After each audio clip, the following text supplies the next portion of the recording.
Hey everybody, welcome to the Date-demic, where people of all ages, genders, and walks of life share their dating and relationship experiences, opinions, perceptions, and experiences. That's what it's all about, folks. The end game here is to hopefully help people better understand each other, whether you've been in a relationship for years, or developing a new one, or just starting fresh in the dating scene. We've got you. I'm Rhonda. I'll be your host today and every day. I'm pretty excited about today's guest. He comes to us with a good bit of knowledge. His name is Tyler. Tyler, welcome.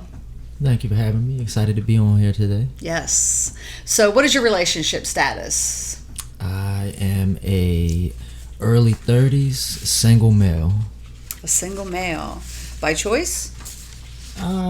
Yeah, I think so. I think it's by choice, you know. Why? I don't know, choices are limited nowadays, man. The value systems are a little bit different nowadays. It's in the world of the age of social media, we're more connected than ever, but also more disconnected than ever. Explain. I'm just saying, like, I can connect with somebody who's on the other side of the world, but I don't know my neighbor. It's easier to, what they say, shoot your shot in somebody's DM than it is to, walk up to a stranger in public and get that, get that conversation started. And is that what men do these days? Shoot their shot, as you say? I guess. I mean, personally, I'm not really one for social media inbox. Right. I grew up around and still spend my time around, mostly women, my mother, my sister, people like that, or even, close female friends. And, through talking to them, you hear the stories about, just inboxes being flooded with new people, repeat people, just, hey, how you doing? Good morning. Oh, your eyes are so beautiful, all that bullshit. So for me, that like shooting, if a female comes at me in my inbox, then I'm more inclined to entertain it. But they got to bridge that gap. I feel like a weirdo. I feel like a creep if I'm, in your social media inbox and I never met you before. I mean, like if somebody posts a story or something, I might react to it with a laugh or, something like that. But oh my gosh, I have so many questions running through my mind right now. So the first question is, you say that you've been exposed to mainly females. Has that affected you in a positive light or a negative when it comes to relationships and dating and the opposite sex? Shoot, I couldn't even say. I mean, that's a very subjective question. I mean, you'll probably have to ask prior partners to get a better answer. I mean, I feel like I can relate to women a little bit more. But as far as how it's affected me in dating, I don't know if I could say whether it was positive or negative, to tell you the truth. So I'm just going to tell the audience, because not everyone is going to know this about you. They don't need to know it. Listen, Tyler's favorite saying is, "These hoes ain't loyal." So can you... But hold on. Let me clarify something there, because a lot of people are going to jump to, conclusions or whatever, make assumptions. When I say that these hoes ain't loyal, by hoes, I'm not just talking about women. I'm talking about everybody, men, women. Loyalty is dying off slowly, man. People are loyal to what benefits them, as opposed to, being loyal to people that are there for them or whatever. Loyalty falls wherever the benefit is nowadays, as opposed to, staying loyal during those tough times. Gotcha. So what is a male's perspective on, let's say you hit a club or you go out to a bar, whatever the case may be, and you see a girl, you hit it off, you take her home. I mean, you're getting busy the first night. Has all respect gone out of the window for her at that point? No, I wouldn't say all respect is gone. No, not at all. Because I don't even know what the because is, but I wouldn't say all respect is gone. I would say that, that female would, she probably puts herself in a box, because you hear all too often from both sides, I usually don't do this, or it's like as soon as you hear that, it's like, I mean, you and I discussed it before. Like you gotta, especially in today's day and age, you gotta stop listening with your ears and start listening with your eyes. Actions speak louder than words. Yeah, for sure. And as much as I would like to believe that, oh yeah, it's just me, he's just that cute, or his game is just that tight or whatever. I know better. I'm not that high on myself. Like, if it's not the first time. So, do you have any, I mean, I guess we all do, past experiences that have sort of left you weary or leery of relationships? And if so, have you addressed them, or do you feel like they're affecting any future relationships you may have, or will affect any future relationships you may have? I feel like that could be a little bit of a trick question. Why? Because, all of our past experiences shape the way that we act and the way that we think and the way that we move forward. So yeah, I mean, I've had past experiences that I carry those lessons with me. Kind of gives you an idea as to what to look out for. You just don't you don't want to repeat the same. You don't want to make the same mistakes. A mistake is only that if you don't learn from it. As long as you learn something from it, you take something away from it and you apply that to your life moving forward. It's no longer a mistake. It's a lesson at that point. So what are you looking for? At this point, I don't know that I'm looking for anything. I'm at a point where I'm trying to focus on myself, man. Like, I'm trying to, it's been these last, 2013. So these last like 8-9 years been crazy. So I don't know that I'm looking for anything. I'm looking to better myself. You have to build a solid foundation and build your own house before you start worrying about adding on to it. And that's kind of where I am. I mean, if God sees fit, like, and he drops, the perfect person in my life, then, I would entertain it. But as it stands, I'm not actively looking for anything. I don't know where the fuck to start looking. So let me rephrase the question. What does your perfect mate look like? In your mind's eye, what do you see? What do you look? I mean, do you look at what attracts you first? Let's start there, and then move into what you're looking for in a partner. I mean, usually, or what you want in a partner. Sorry. Even if I see somebody who's just attractive, just drop dead gorgeous, I still gotta kind of see how they move from a distance. Like, I'm taking everything into account. Like, what do their friends act like? Is it a beautiful girl who is always on posting these statuses about just bettering empowerment and bettering their life, but then they're hanging around a bunch of messy ass women, birds of a feather, oftentimes, not all the time, so everybody chill out. But oftentimes, birds of a feather oftentimes flock together. So I'm seeing how they're moving, who they're moving with, the things that they like to do. Not saying that you can't find a wife or you can't find your forever in a club environment, but in the day and age where statistics are running the world, the statistics would say the odds are not so much in your favor. And I mean, I'm not a club person anyway. I go to a bar and hang out, but even then, like, everything I do, I move by myself. Well, I just heard that you use social media to form your opinions. Isn't that what it's there for? That's crazy. It is there for that. It's the world's largest, personality. I don't want to say builder, but that's what it's there for, to build a personality profile on you. See the things you like, you don't like, what you find funny, what you don't, the things that entertain you. Right, but again, keeping in mind that people allow you to see what they want you to see. Like speaking to what you said earlier, and that is, if she posts, empowering statuses, but then hangs out with people that are questionable, it sort of makes you question. Yeah. So, again, what does your perfect mate look like? I have no idea. I really don't. Like, at this point, I don't know. Somebody who I guess is as opposed to, physical, what do they look like, but somebody who I guess is, family oriented, somebody who's open to new things, somebody who doesn't do things for attention, like, you see these people out here and they're helping homeless, or they're volunteering or whatever the case may be, and they got to snap a photo every time. And it's like, yeah, you're doing good, but does it really need to be seen? Is it really good if you're doing it for the likes? I don't know. I don't know what it looks like.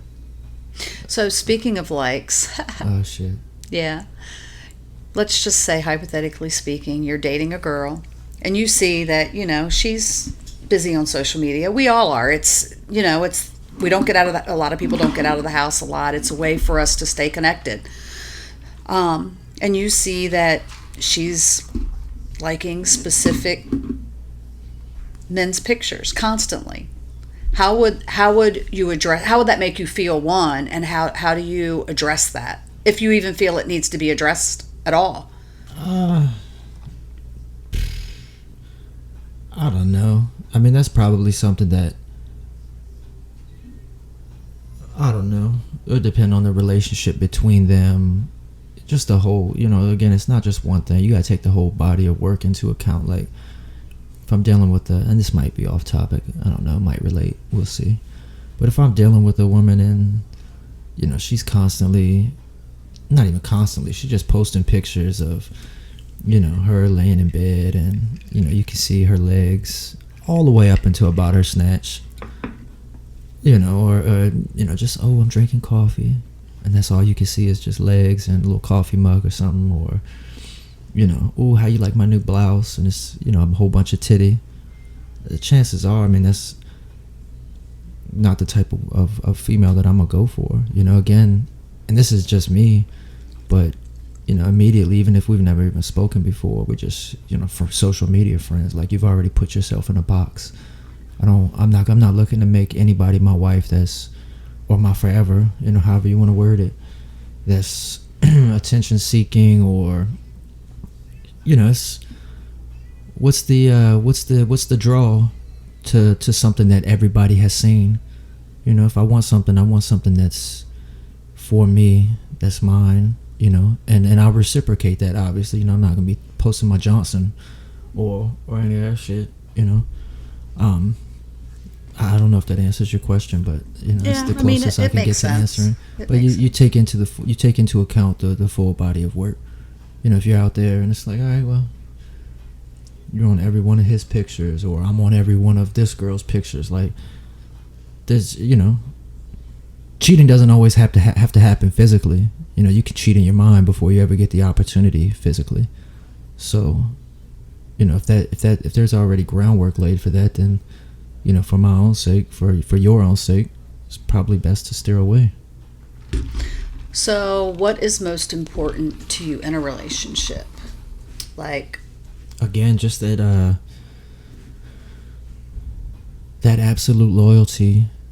I feel like it's, and not everybody may agree, but me personally, I feel like it's important to, and things happen, man. I know life happens. I'm not a parent. I don't have any children, so, I can't speak for the parents out there, but it's like, you got to keep up with yourself, man. 5-10 years down the road, I still want to be, walking to the kitchen and think to myself, like, damn, that's my girl right there, and vice versa. Like, I want her to be walking around the house and be like, you know what I'm saying? Like, that's my man. Like, you got to take care of yourselves. Common interests, common goals, even if it's not the same goal. I just feel like somebody or two people, you got to match each other's drive, even if you're not striving towards, like, say she wants a master's degree, and I'm not saying that as a man you need to be striving for that master's degree, but you need to be striving for something more, common interests. You just gotta match each other's energy all around, in my eyes. Something that's not always easy. It's something you got to think about over the long haul. I don't know. That's all I got for that one. So, what do you think about dating apps? And have you used any? And if so, how'd they work? Ah, man, it's embarrassing. So I had a colleague, one of my agents. You know, she met a guy on a dating app. And again, like I'm a creature of habit. You know what I'm saying? Like if I do go out anywhere, I go out by myself. You know, like if I go by myself, the only person I have to worry about going home with is myself. So that's just how I prefer to do it. So you know, she was bigging it up. Seemed like they're still together to this day. It's over a year later. So I gave it a shot, and it's to each his own. But that shit just was not for me. It was different. It was different. I'd much rather just maneuver alone than to use those. But again, to piggyback off what I started it off with, she seems very happy. It seems like it's been a success for her. So, to each his own. Yeah, I'm a big proponent of, I don't know, you have to see the person in person and you either feel that vibe or you don't. It's energy is tangible. Yes. You can feel it. And you can't get that out of going back and forth via text or even conversations on the phone. Plus, I'm not good at, I'm not a good icebreaker. Like you match. Oh, you like so and so's picture or profile, and so liked yours. And some of the apps, this one in particular, it was the one where, the woman has to message first. So you get a hey. And it's like, well, what the fuck do I say to that? Like, hey, how you doing? Was breakfast good? Like, what the fuck do you say? It's like, I don't know how to, it's awkward. It's weird. It's awkward shit. at best. For me, like, I mean, to anybody who succeeds at it, more power to you. A lot of people have a lot more to say. They're much better conversationalists than I am. But to me, I just that shit was weird. So, let's touch on, a lot of the music today runs on about the main chick, the side chick, I mean, it's all about twerking and throwing your ass up out in the air. What are your thoughts on that? I listen to it. It's just. Do you think it affects our I youth say like today? this, like when I was younger, everybody's like, oh, I was younger, getting in trouble and shit, and they're like, oh, the music is influencing you. It's it's that music he listens to, and I was always like, man, shut up. It's just songs. Now that I'm a little bit older, I got my head screwed on a little bit tighter. I would say that the music can have an influence, or you just gravitate to music that you can relate to. That's why you like it. It's they're rapping or they're singing about things that you're going through. It's why if you're going through a breakup, you got that Mary J. Blige pumping, or you got that Chris Stapleton pumping, or whatever. You gravitate towards what you can relate to. So when I was younger, getting into whatever, I listened to a lot of that rowdy shit more. And men, women today, you listen to those club songs, you got that WAP, you got that Wings and Pizza, like, chances are, and again, it's a snap judgment. It's like that unconscious thought. You see a group full of girls pull up or whatever, and you hear that song blasting out the windows or whatever. I might still glance if they're attractive, but again, it's like, the I don't know, you're not even thinking about it any deeper than that, other than like, it was cute. You and your group of friends might be like, all right, we'll see what's up. But I want to speak to this, and the reason I say that is because I don't fight the laugh. Listen, because I listen to a lot of that music in my car, turned up way loud, like on the way to work in the morning. It's pump me up music, but it's. Macaroni in a Pot is not pumping you up. No, I don't listen to Macaroni in a Pot. I'm trying to think of the latest song that I really like. Poke It Out. Come on, you got me on. Oh, that's Wale. Oh my gosh, I love it. But it's got a whole different vibe to it. It's got a whole different vibe to it than that. Than some of the other. I like songs. Big Energy too. I'm sorry, I know that's bad, but it doesn't mean I'm a bad person. It just that's a whole different I have an song. Alter ego that likes a different vibe. Likes that song. Like that's Wale. Wale is. there's a difference between like party music and that hype workout. In my opinion, you know what I'm saying, this is all subjective. Like everybody, there's no right or wrong. It's just all based off of your opinion or my opinion, whoever. And his opinions are very, very strong. Get the fuck out of here. Yeah, I mean, I don't know. Wale hits different to me. It's that it's beats, it's music. He's got something to say. It's something you can move to, and it's not just pull my dick out, ram it in your music. You know what I'm saying? Like, oh my God. It's to me, it's different. You know what I mean? Like it could be the same, quote unquote genre or whatever, but it could still be different music. Okay, so let me ask you this, and this will probably be the wrap up question. Damn, you kicking me off there like that? Yeah, whatever. Let's say you're in a relationship, right? Mm-hmm. Do you allow access to your phone? Are you comfortable with that? I mean, saying that she's going to go through it all the time. Honestly, up until about, what's it been, like maybe 3 months, 4 months now? I never had a lock on my phone or anything like that. I didn't have a code to get in my phone. I mean, I don't give a shit. The only reason I have a lock on my phone now is because my other phone got stolen about 3 months ago. And it just scared me, because I'm like, damn, they got access to whatever they want access to. So when I replaced it, I'm like, man, I got to have a lock because, stored payment information or whatever the case may be. But that's a double-edged sword for me, because it's like, yeah, I mean, you can look at my phone, but I also feel like if you get to that point where it's like, oh yeah, I want to see your phone, or I want to see your phone, shit, you got much bigger problems already. The trust has already been compromised at some point. And trust is gained in drops and lost in buckets, man. Like once that trust has been compromised, to me, even though you can work through it, you might be able to overcome it, I don't know that it can ever be restored back to that original level. So if you're in a relationship and you got to go through each other's phones to feel comfortable, you're both lacking. You're both missing something as far as making your partner feel comfortable, making you reassuring your partner, and I feel like you're already on the path to destruction, for real. Been there, done that, and you're right.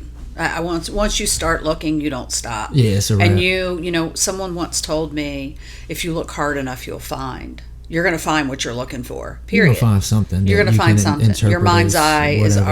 already there, and you're going to find it. Yeah, I agree. I think there's nothing wrong with allowing access to your phone, but I think that if you're making your partner feel secure and feel loved and feel wanted, there's no need for them to ever go through. Off the cuff, just thinking off the top of my head, you're either not reassuring, reaffirming your love, whatever. You're either not making your partner feel secure, or your partner is scarred from past experience and they didn't take the time out to heal themselves, to, like I said earlier, build their foundation before they started to add to it. And a lot of people, they're searching for happiness in outside places, from different people, from different things.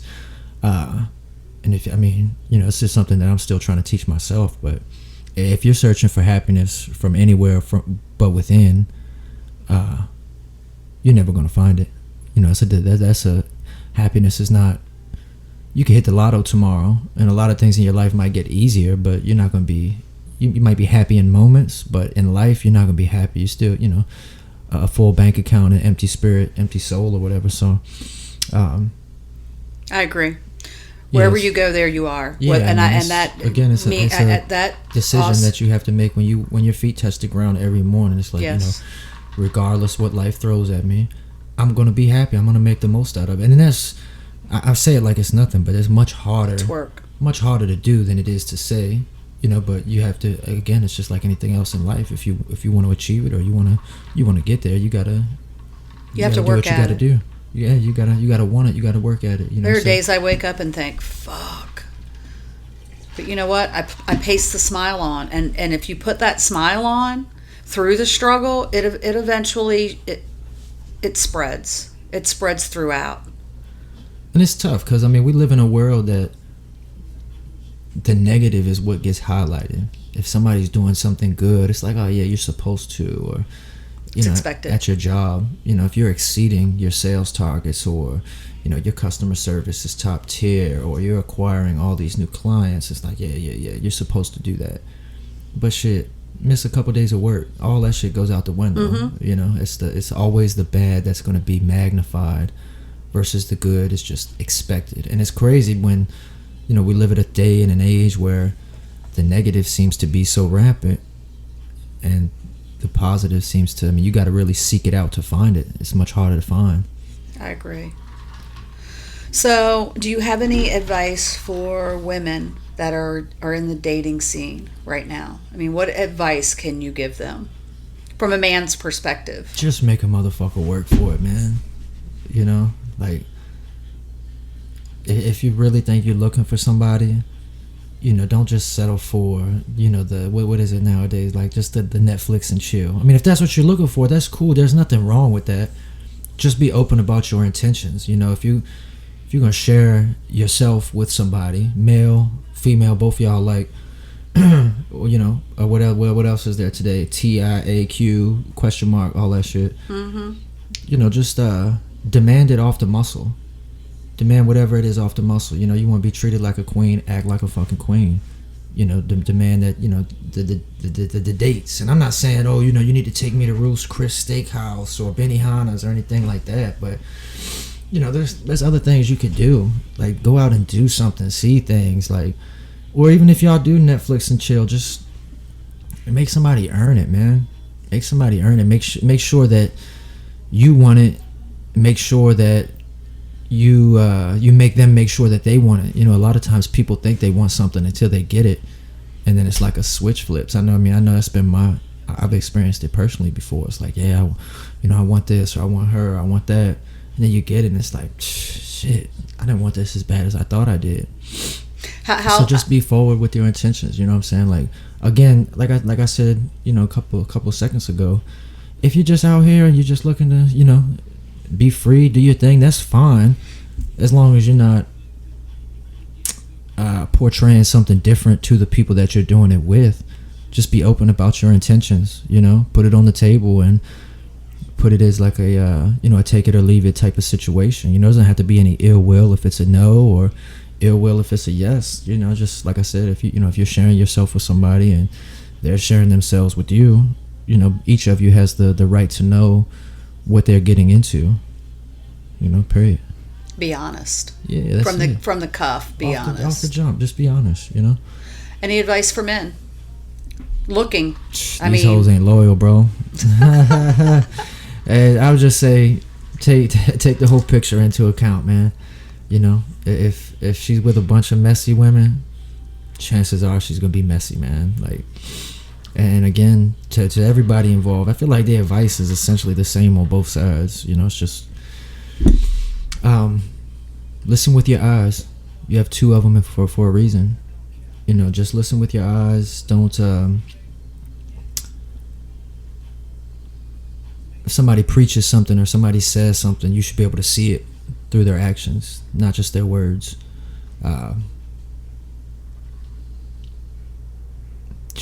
Just observe. That's all I would say. It's a crazy world we live in today. It is. People see what they want you to see, and for me, I feel it takes a good 3 years. Well, a lot of 2 to 3 like years. Those profiles, like it's pictures, it's quotes of who they would like to be, maybe not who they are just yet. And I'm not beating anybody down. We all have our shortcomings, our demons, whatever, but just take it all into account. Know what you're, try to do your best, do your due diligence to know what you're getting into, because, nobody wants to waste time. Time or energy. Time is the most precious thing, man. Everybody's chasing a dollar, but when you get to the end of that road, whenever it is, man, all those dollars, they don't do anything for you. They don't do anything for you, man. Time is the most precious commodity. It's the only thing you can't get back. Steve Jobs, I quote this all the time, but he was dying from pancreatic cancer, and he did an interview right before he died, and he was talking about how he amassed all this wealth, and if he wanted something but didn't feel like getting it, he could buy it and have it delivered. if there was anything he wanted to see, he could just pay and go see it. But he said that, he can't pay anybody. He said that he couldn't pay anybody to bear the illness. So he said if he could give one piece of advice, it would be to educate your children to be happy as opposed to educating them to be rich. That way, when they grow up, they will understand the value of things instead of the price. So true. So any other words in closing? Any other... These hoes ain't loyal, man. Hide your kids, hide your wife. These bitches out here victimizing everybody. Okay. Tyler, thank you for being the guest today. Thank you for having me. Thank you.